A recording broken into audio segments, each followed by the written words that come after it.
Hello, Saeed. Welcome. Hello, Daniel. Thank you very much. Really good to be here. Yeah, it's good to be here too. Um, yeah, so uh, Jonah is a good friend of mine, Yes. and he told me about somebody that he's been working with, a teacher of enlightenment, and he told me that he's coming to New Orleans soon, and I was like, oh, that's interesting. Um, and so I am excited to talk with you today. Also excited to see you in New Orleans in a few months. Um, but yeah, I guess what when somebody when you I guess the first question I have, maybe the most obvious one, or the simplest, is what does it mean to be a teacher of enlightenment? And is that what you identify as, or is that something that Jonah just calls you? I think this is something that Jonah just calls me. And, Okay. and So for me, how would you call yourself? well, first of all, for me, the word enlightenment is a bit of a nebulous word, and it's a word that's thrown out around a lot. And even some people refer to other people being enlightened or themselves being enlightened. And whenever I observe this, I'm always kind of just looking, well, how can they do that? First of all, do they understand what enlightenment is? Does anyone understand what enlightenment is? Because whenever I think of enlightenment, I think of something like Christ consciousness, or I think of the Buddha, as someone as being enlightened. But what could that be? What is that like? I don't think anyone can comprehend that. And I don't know if any person who ever was enlightened ever referred to themselves as being enlightened. Mm, So, I think traditionally one has defined enlightenment as something or someone that is completely free from all obscurations, from all impurities, all samskaras or sankharas, or some, things that basically um, are tendencies of the personality which result in suffering or delusion or misunderstanding or inability to live in a life that is completely and absolutely harmoniously and connected. mm, And we can see as we're using these words and we're exploring this is definitely the direction of spirituality. This is definitely the direction of coming to our true nature. And whether someone actually will ever reach this glorious state, this word that we've used for so long now, I'm not entirely sure. And that's not really necessary. But what I try to be very clear with people that there is a possibility of awakening through your true nature. mm, There is a possibility of being really, really clear of who and what you are, but not just as an enlightenment or a satori or a peak experience, but something that stabilizes and is there and that is clear all the time. mm, So this is perhaps what I might consider myself as a person that plays a role in facilitating this process for another, where they can come to this place of stable realization, stable awakening. So this is what I've shared with Jonah, and this is the journey that me and Jonah have embarked together on. And many people have a lot of confusion. Well, what does this look like? Because if you are then in this place of stability, of clarity and knowing and abiding in this state that is always there and never coming and going, well, what does this person look like? Well, this person looks like just like me or you. No one can really tell.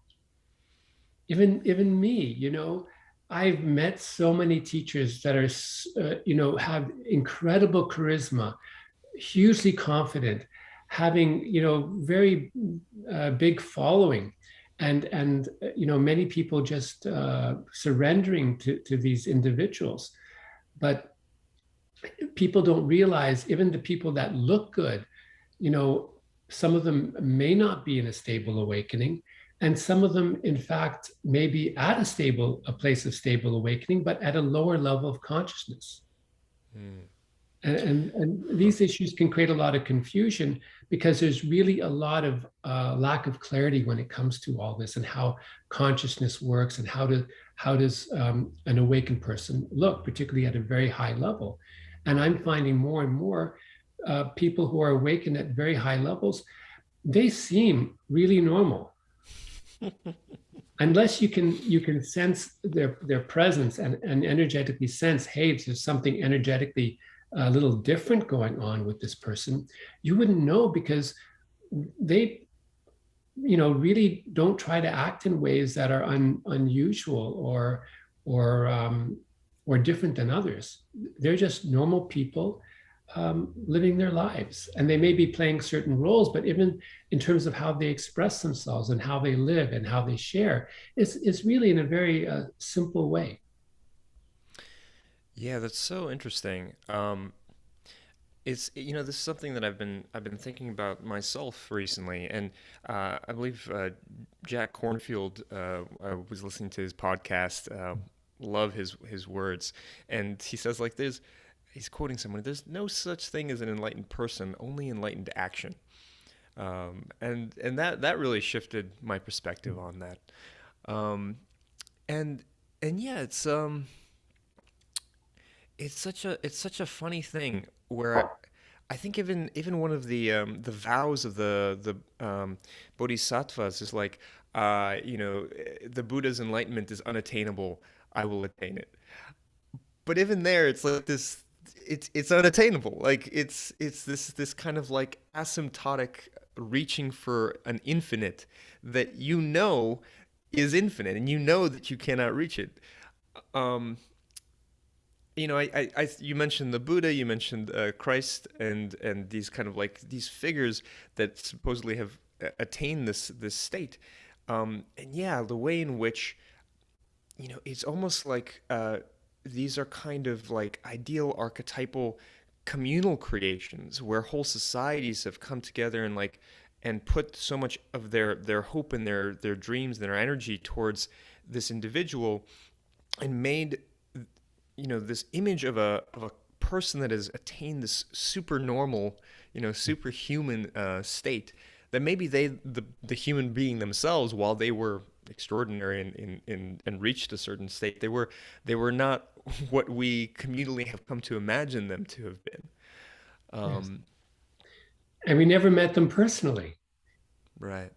Yeah, so we don't know what they were really like, in real life. And when you actually look at the story of the Buddha, or you look at the story of Christ, um, you know, in their past lives, at least with the Buddha, in their past lives, um, Buddha was known to be a bodhisattva for many, many lifetimes until he attained full enlightenment, full Buddhahood. And in those previous lifetimes as a bodhisattva, he engaged in all kinds of activity which would have been very questionable for some people, including the killing of others so that others would not be harmed. So some of the behaviors and activity would fall into question. And also with Christ as well. Christ came in and he went and destroyed the temple, and at times he would be very, very loving, and also be able to turn the cheek, but at the other times Christ could be quite forceful too. So you know When he was flipping the table, money changers tables and yes. chasing them out of the temple. So, like, getting back to Jack Cornfield, it's about the action. So are we living, and our actions, are they wise? Are they wholesome? Are they coming from the right place? Are they the action which is needed in the moment? And each moment is changing and dynamic, and it's a completely different situation. So one moment requires one type of action, and another moment, it could be the same situation, but it will require yet another action. And when you're in this place of wisdom, when you're in this place of connection and openness, you will be able to respond in that truth to a greater level and degree. Now, you mentioned something earlier about So awakening not being the same as enlightenment, um, and or or maybe that's something I read of yours, um, but also like this idea of a stable awakening, um, and also then levels of consciousness. So help me understand what you mean by stable awakening, and yeah, let's start there. So, of course, for us to be able to talk about anything in words, in concepts, there needs to be some kind of understood convention or definition. And my convention or definition for stable awakening may be a little bit different than others. So, for me, one is stably awake simply when one comes to that place of stillness where they're in between the thoughts. The last thought happened, the new thought hasn't happened yet. They're just in the gap between thoughts. And in this gap, that is very easy to get to when people stabilize, is a clarity of who and what they are experientially. And as long as that is there and they don't have to put a major effort into getting there, for me, that is a stable awakening. Just when they stop, boom, there's absolute clarity of who and what they are. Mm.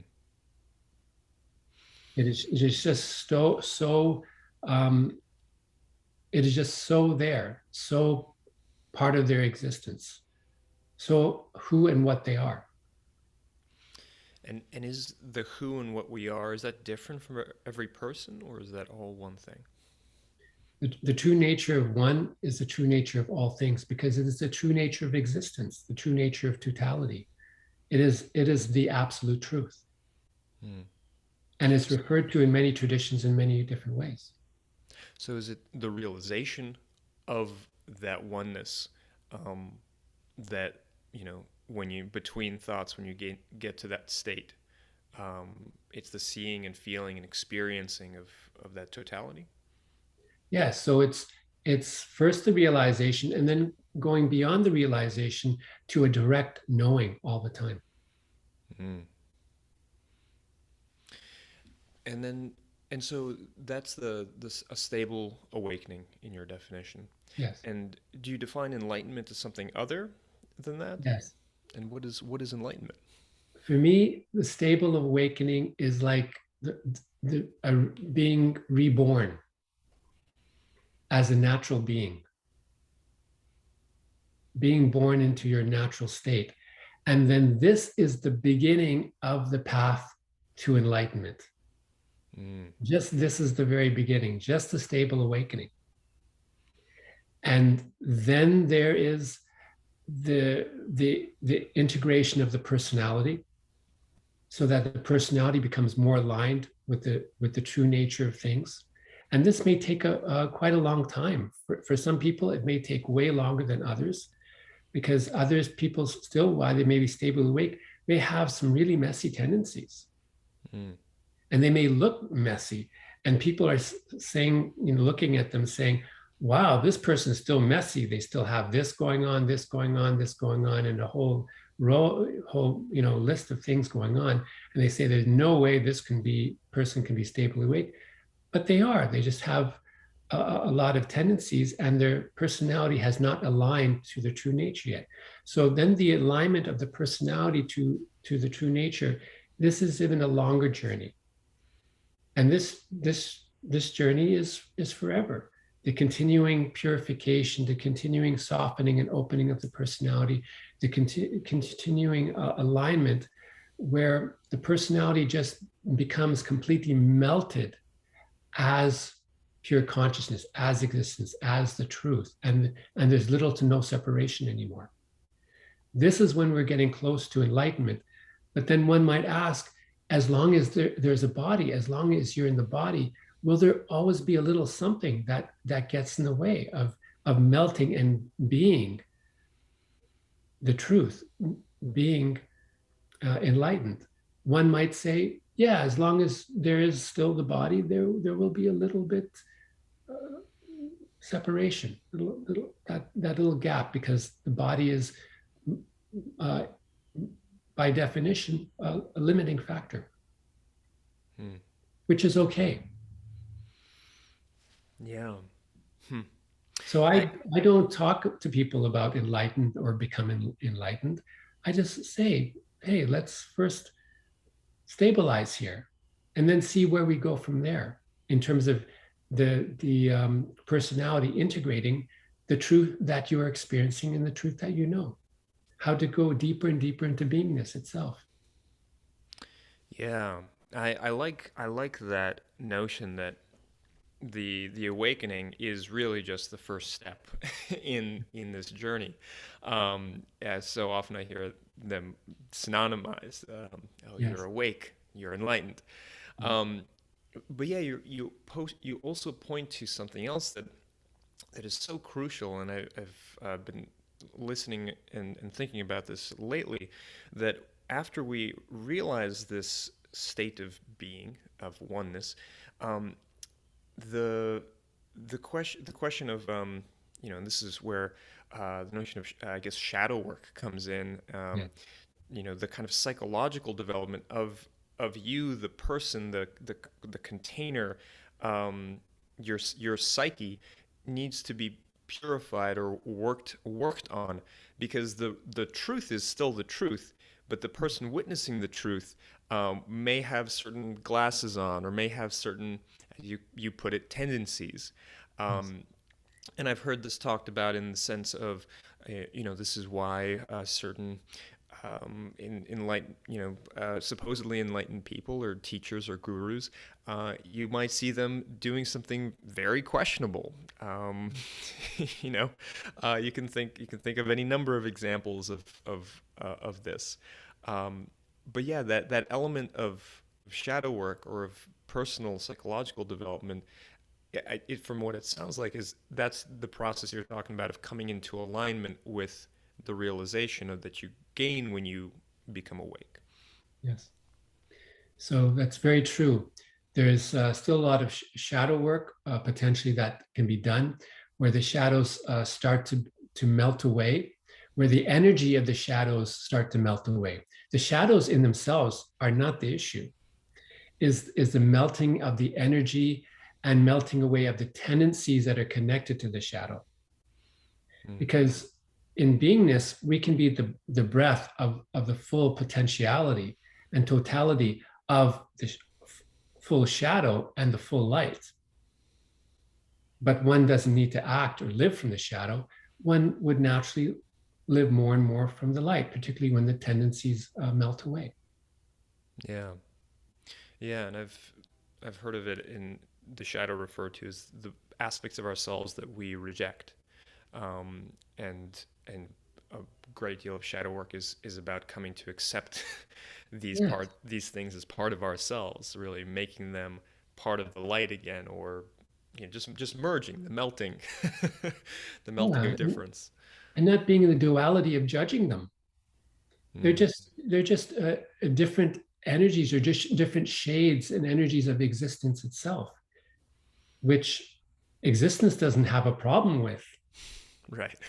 but the mind does, and the mind will judge it and make it a problem.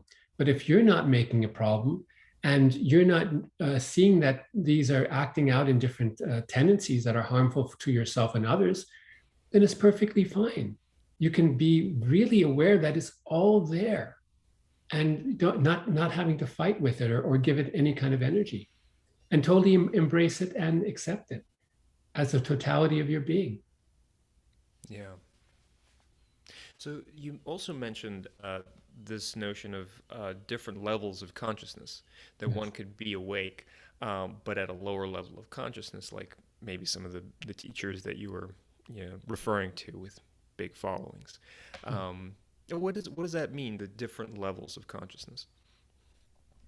This is something that's not very easy to talk about because anytime you directly try to understand and look at consciousness, it will always show you that it's not a clear system.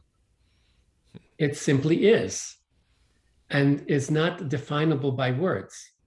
But we as human beings, we are very systematic. We really like to explain things, really like to organize things and make them look very clean and then to be able to present it as a conceptual framework so we can understand. So people have developed certain theories about levels of consciousness. I know Abraham Maslow has talked about levels of development and integration, which are somewhat aligned to consciousness as well.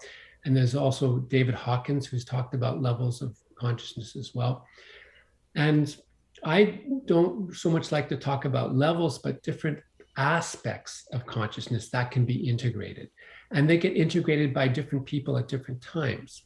So coming and finally opening up to universal love. So the shift from moving from personal love to universal love. This is one shift that happens in consciousness. And that can be connected to a raising of consciousness. Then there is coming from a place of duality and separation. And then moving beyond that to a place of oneness and non-separation. This is another aspect of it. Another aspect of it is to realize that there is even something beyond the oneness and beyond the manifestation.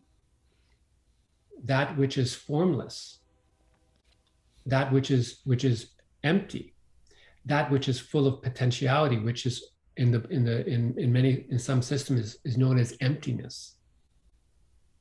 So coming to realize these qualities and coming to stabilize and in things like emptiness, oneness, and universal love are very important parts of coming to higher and higher levels of consciousness. But everyone integrates these different things in different ways at different times. But when one starts to integrate these three qualities at a very, very, very deeply, that's when you are really getting to higher levels. So you're saying it's not just a step-by-step chronology. It could be you understand one thing before you understand another, but understanding all these things you get to. That you're deepening in all these three things more and more and more. And as individuals, we all have our different strengths. So some people really at first get connected to manifestation oneness. And then they have the qualities of that huge connection to manifestation oneness. So they might have a lot of Shakti, a lot of energy. And they even may have an ability to open up to it and even surrender, which gives them even more energy. And they might start to show supernatural powers, so on and so forth. But people who are really connected to manifestation with a lot of Shakti energy and supernatural powers may not be at high levels of consciousness because they haven't integrated the universal love and they haven't integrated the emptiness yet. So they still might be in a place of duality, but look really good because they seem so integrated on the oneness level. While someone might be, really integrated on the emptiness level and have no connection to manifestation and may not even want to be around people or may not even recognize the real existence of people or want to respond. And, these people might be looked at, not very high, or they're really high, but that they're not functional.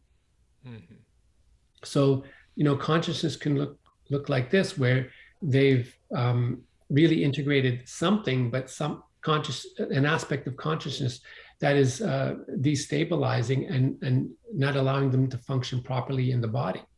Where often these people in India who are so open and so out there, they're considered to be saints, and people go to them for blessings, but they can't feed themselves, they can't take care of themselves. They rely on the help of others, and it's really lucky for them that India has a support for them, and they can acknowledge these people as having a valuable role in society. But if that happens to somebody here, they may be locked up and considered to be bipolar schizophrenic. when in Yeah. fact they're really opened up in a certain way that is destabilizing and not functional. Yeah, that's so interesting. I was thinking about this just the other day. Um, you know, how does one live a life like this in America, for example, in the West? And well, you just pointed to one obvious difference is that there is a social structure in India and also probably other countries where this is established. Um, and in the West there used to be cloisters and monasteries and still are, but it doesn't. It's not as ingrained as it once was, and so it's very much a um, well, we have to be functional, almost forced to be, unless we're privileged to be in a situation where that's not a constraint for us. Um, yeah. So, yeah, so it's wonderful that these, because they've lived in this environment for a long time, there's an openness to these types of people. And in the West, where we've taken kind of a turn into rationalism and pragmatism and science, where there's a very different look at this now, where it's something to be categorized, something that is considered to be a mental anomaly, and that is treated accordingly. But getting back to levels, one might ask, well, Saeed, how can you tell if somebody's at a higher or lower level? And the way I tell somebody's at a higher, lower level, I do a test. I go kind of deep into meditation, and then I check to see what level of conscious people are, but also with the help of something called kinesiology or muscle testing. And this was first developed by David Hawkins. And I started practicing that to see if I was getting similar results to him and other teachers, and then started to feel more and more confident in my ability to use this as a tool, particularly with the people I'm offering sessions to. So as I became confident, I started using this more and more as a tool to assess people's level of consciousness, not just the people I was working with, but also teachers around the world, to see, what areas they were integrated in, what areas they weren't, see which ones were higher, which ones were lower, and according, because I was just kind of curious to see, well, where are all these teachers in relationship to consciousness? And the results I found out were really surprising. And from the results that I was getting, then it started deepening my understanding of consciousness and the different kinds of consciousness and the different ways of looking at consciousness. Why I try to stay away from talking about it, because I don't want to make it very mindy. I only use this to help do the work as a facilitator, and that's it. And what is muscle testing? Muscle testing is simply a technique that is used by different people to get answers. So sometimes naturopaths use muscle testing to find out which is the better medication for their client. So let's say there are many different medications that will solve a particular problem for a client. Well, then the naturopath puts the medicine in the client's hand and then sees which where the response is strongest. So when the person has a stronger amount of energy, that is an indicator that substance is better for their body than the other substances, and that's how they can choose from 3 or 4 different remedies to see which remedy is When they're best. pushing That, down yeah, on their arm as they're holding the substance. yes. So that's showing where there is strength is a yes, and when there's weakness, there is a no. Interesting. I wonder if that has anything to do with like, well, you know, getting a tapping into the subconscious, basically asking the subconscious a question about something that maybe it knows that we consciously don't know, and get a kind of yes or no response from that deeper, maybe Exactly. embodied level. Exactly.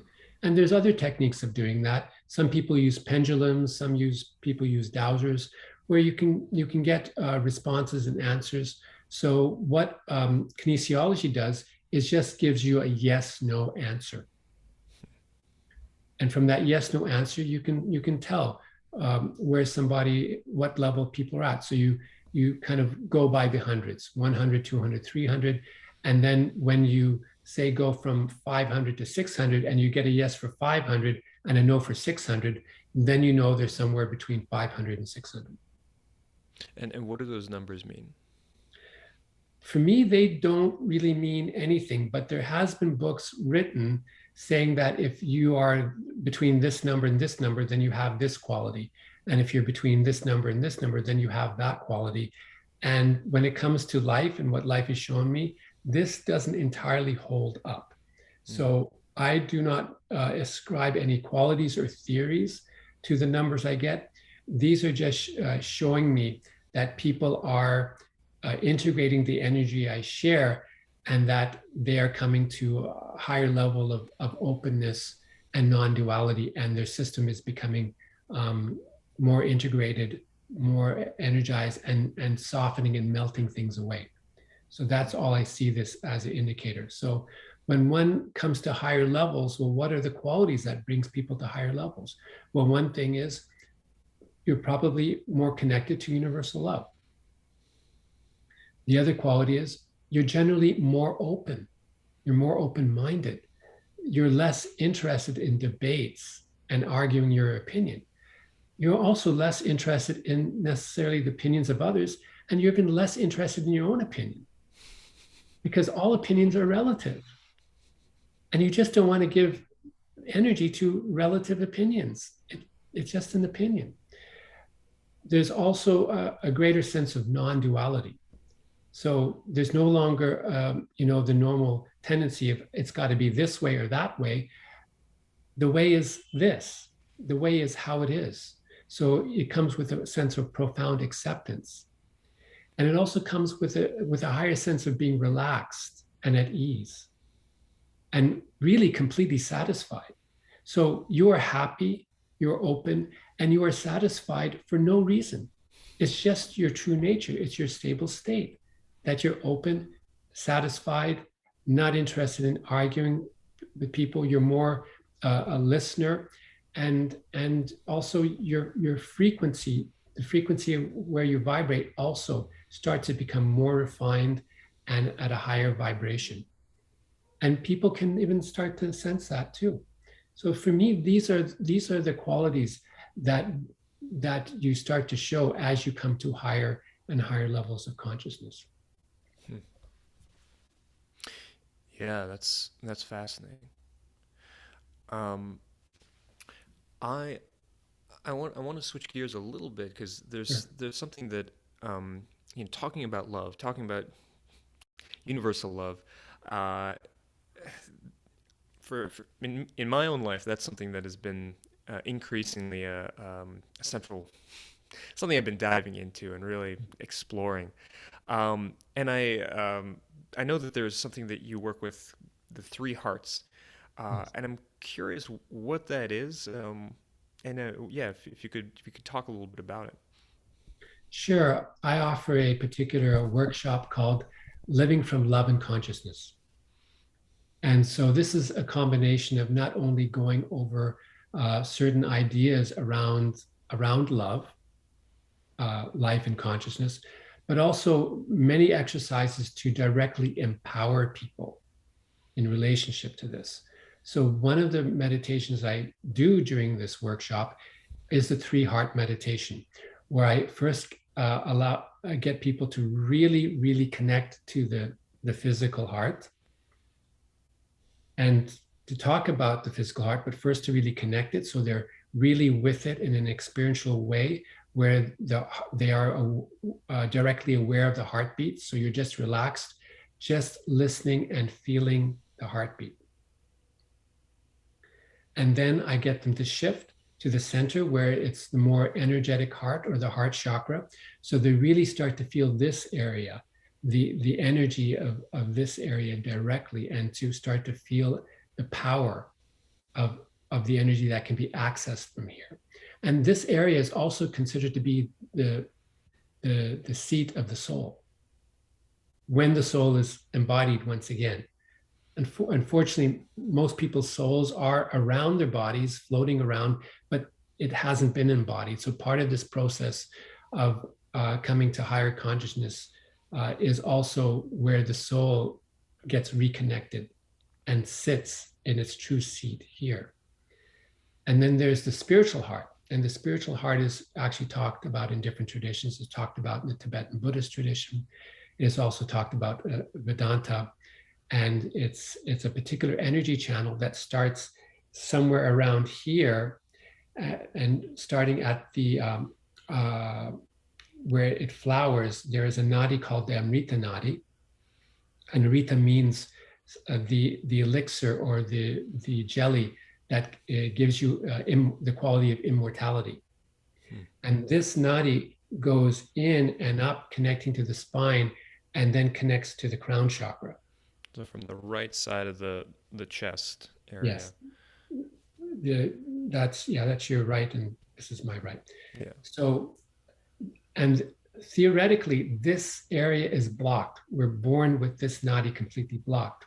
And because this nadi is completely blocked, this is why we get stuck in the I thought, the small I thought of me, mine, and being a separate person, and being highly identified as being a separate person of needs, wants, and desires.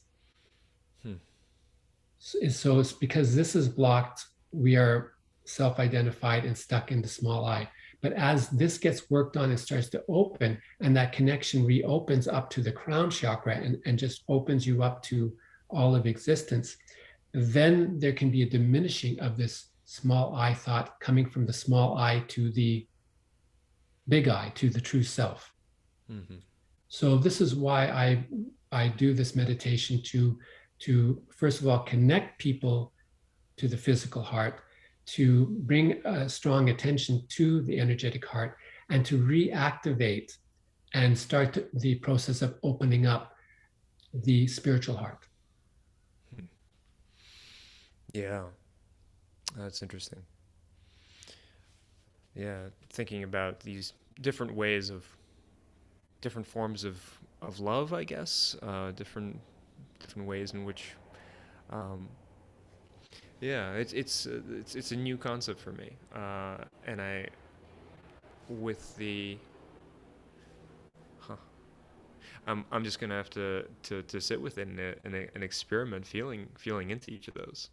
Yeah, and you're quite welcome to join us when I do that reactivation. Yeah, yeah. But these are not necessarily three kinds of love. I keep it very simple. There is personal love and universal love. Mm. And they're very different, but very connected. Okay. All right. Yeah, that feels like it makes more sense to me. Personal love and universal love. And personal love is the love that most people, think of as love. Yes. And then the universal love is this sweeping openness to totality. Yes. The universal love is something that is stably there all the time. Mm-hmm. And an aspect of all peoples and all things true nature. Love just is, always, and eternal. Yeah. And we're here to experience and know that directly.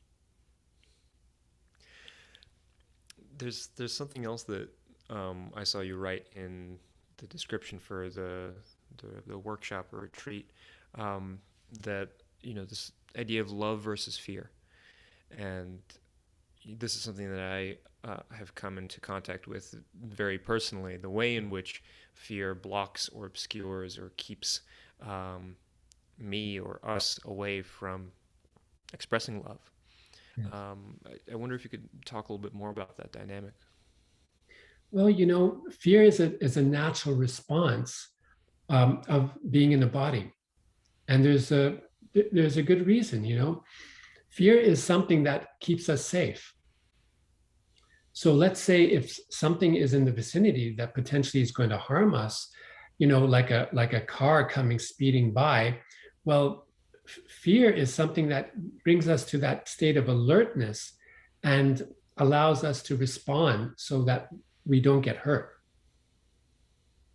So fear is here for a functional reason, to potentially keep us safe. But fear also can be very complex. So fear can result in all the many ways that we can feel unsafe and insecure. So when we're feeling unsafe socially, or we're feeling inadequate as an individual in particular ways, so on and so forth, we can feel all types of fear. And when I think we all kind of have a sense of when we start feeling fear, we contract, we internalize, we are not feeling safe to connect, to open up. We're in resistance, we're in inner friction, and the feeling of fear doesn't feel good in the body. It's actually like an attack on our system, even to a cellular level. So of course, naturally, we don't like to feel fear, even though it has its function, but it's not enjoyable. So many of us, we would like to become free of fear. But we also have to be respectful. There is different types of fear in different people for different reasons. So some people have lived with a lot of trauma when they were growing up as children. So they're generally going to feel more unsafe around a larger variety of situations than somebody who hasn't had to go through such trauma. A person who's had a relatively easygoing life with a lot of self-confidence and determination and a real sense of personal ability, well, they're going to have a different attitude towards life, of really kind of like, hey, let's go get it. Let's do something. Let's be curious. Let's explore, so on and so forth. So there will be less of this fear response in them. So people who have suffered from trauma and different things, they might have to do some work to melt away some of that the energy that triggers these particular fears. And of course, fear will definitely get in the way of love. And we can see fear is also in a way very connected with personal love. So when you're relaxed and open, and you're feeling really connected to a human being, and you're really liking them, and you're feeling really energetic towards them, and you're really feeling like a lot of needs are being met, like they're everything you wanted to have. They look the way, they act the way, they make you feel the way. Energetically, you're connecting to them, and your body's creating certain body chemistry that's making you feel really high in love. Well, this is all very much connected to personal love. But as soon as this feeling and the state is then attacked and there's a trigger, then one can go into intense fear at the same time. So intense personal love, once it gets attacked or something happens to disrupt that flow of a sense of that personal love towards something, then you will fall into a trigger like fear, frustration, anger, so on and so forth. So that's the kind of the nature of personal love. The other coin, where the strong, intense love then can flip to the other side and almost like the opposite. That's why some people say, oh, I love you, but I hate you, and hence the love-hate relationships. Yeah. Which is connected to personal love. Yeah. Yeah, and that notion of fear is there to protect us. It's very true. I think that protect us not only physically but also psychologically and emotionally. And also fear helps protects us from getting our heart broken. Yeah. But what's wrong with a broken heart? It doesn't feel good. It feels terrible. But if one can live with a broken heart, I think that's a beautiful thing.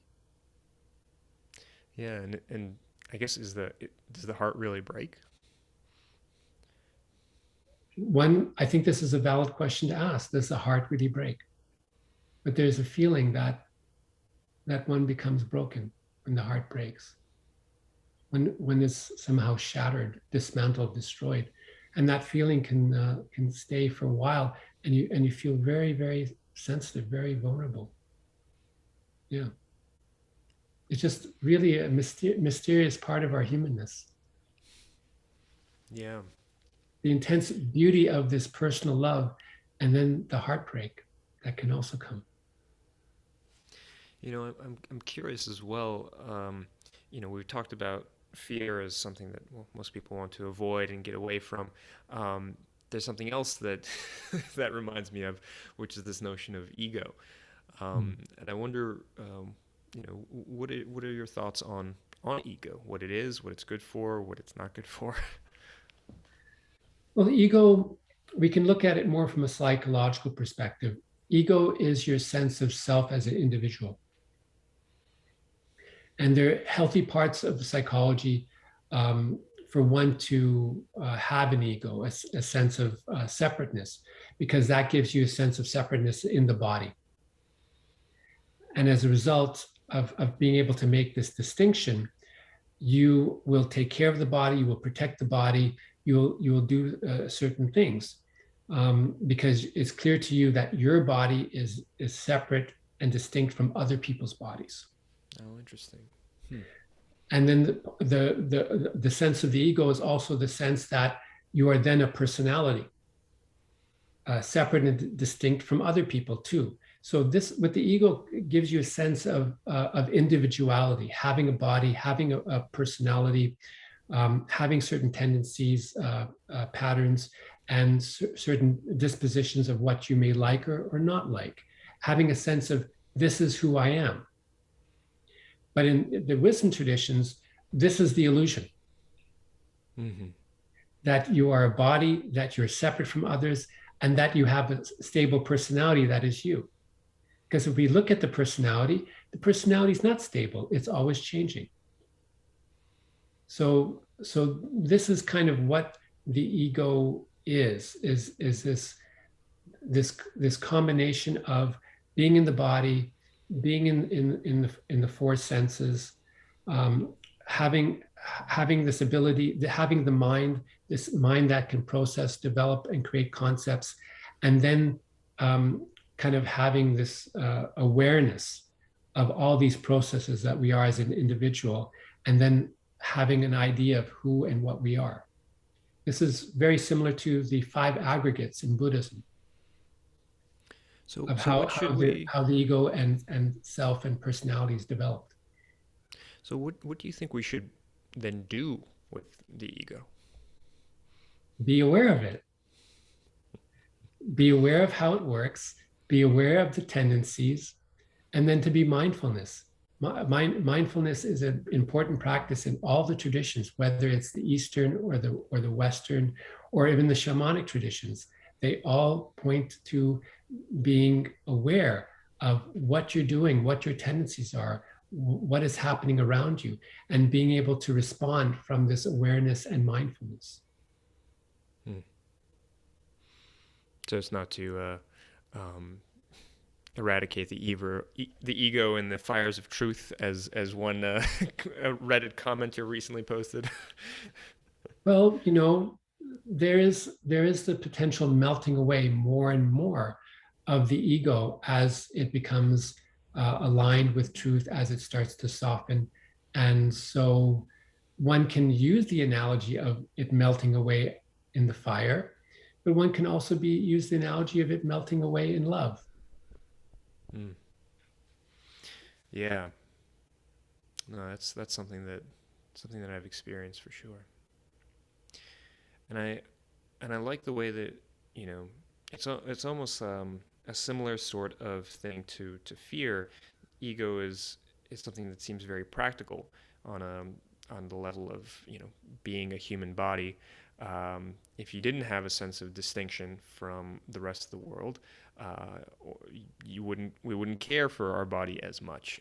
We wouldn't last very long. Yes. And similarly, I guess on a maybe on a social level, distinct personalities, distinct people, understanding that relatedness, that relationship, you know, in a sense, relationship is impossible if you know you have no distinction between one person and another. Yes. Um, yeah. Hmm. So the thing is, how do we do it? It's important to understand all these things and come to a harmony and balance, something in the middle. Yeah.